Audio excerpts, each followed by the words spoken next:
देखिए, माननीय केंद्रीय गृह मंत्री जी का आगमन है तो सारे विषयों पर चर्चा है।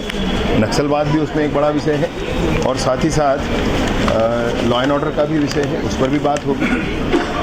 इन सारे विषयों पर बात होगी।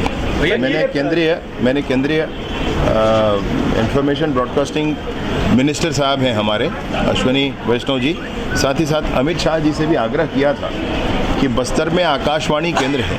आकाशवाणी केंद्र में 15 घंटे का कार्यक्रम होता है 24 घंटों में से, उसमें सिर्फ 17% ही था जो हल्बी, गोंडी, भतरी, धुरवा आदि बोली भाषाओं में होता था। तो मैंने आग्रह किया था उनसे कि इसको बढ़ाया जाए, 55% किया जाए।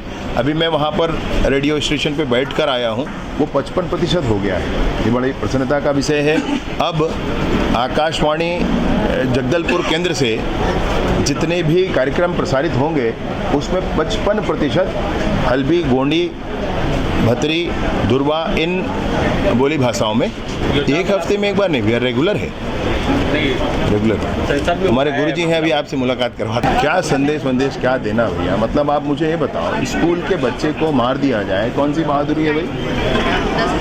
स्कूल में पढ़ने वाला, आश्रमशाला में पढ़ने वाला बालक, उसको मार, उससे कुछ दिन पहले उसके भाई को भी मारे, उससे कुछ दिन पहले उसकी बहन अन्य कारण से खत्म हुई थी। ये जो कुछ हो रहा है, मतलब प्रखर और गजब विरोध होना चाहिए। स्कूल के बच्चे को कोई मार दे, मैं तो आप सभी से आग्रह करता हूं कि कम से कम 3 मिनट का समाचार जरूर दिखाएं, उस बच्चे पर दिखाएं भाई, जिस बच्चे को नक्सलियों ने स्कूल ड्रेस पर बच्चे को मार दिया।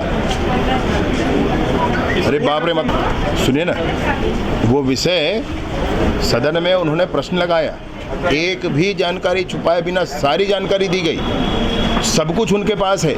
आप जाकर उनसे पूछ लें, मैं आपके साथ चलता हूं और आपसे कह रहा हूं। और मेरी बात सुनिए, वो जो कुछ है एक अलग तरफ है। क्या आप जस्टिफाई करना चाहते हैं कि स्कूल के ड्रेस के बच्चे को मारा गया तो ठीक है? आप ये कहना चाह रहे हैं? आप ये कहना चाह रहे हैं? आप भैया मेरी बात सुनिए, आप क्या आप ये कहना चाह रहे हैं? ये नहीं, पहले इसकी निंदा करिए, पहले इसकी निंदा करिए। मैं आपके साथ सारे विषयों पर चर्चा करने के लिए तैयार हूँ। ऐसा ही मैंने जाकर के वहाँ गांव में पूछा कि आपके गांव में अब तक सड़क क्यों नहीं है। ऐसा ही मैंने वहाँ पूछा कि आपके गांव में अब तक पुलिया क्यों नहीं है, बिजली क्यों नहीं आई है। तो मैंने उनकी आंखों में गुस्सा देखा, मैंने उनकी आंखों में देखा कि वो खुद से भी पूछ रहे हैं क्यों नहीं। जिन्होंने रोक कर रखा, अब उनको टाटा बाय बाय कह दिया गया है गाँव वालों को। नहीं, पहली बार गया, नहीं पुअर्ती में पहली बार गया, इससे पहले सिलगेर गया था, अन्य स्थानों पर गया था, परंतु पुअर्ती पहली बार गया। पालनार में तो गजब का परिवर्तन। मैंने कहा ना आपको, एक स्थानीय, एक मैदानी गांव की तरह ढेर सारे आवेदन दिए गए, अर्थात वो लिख भी रहे हैं, उनको ध्यान भी है विषय का और वो बात भी अपनी उस दिशा में कर रहे हैं।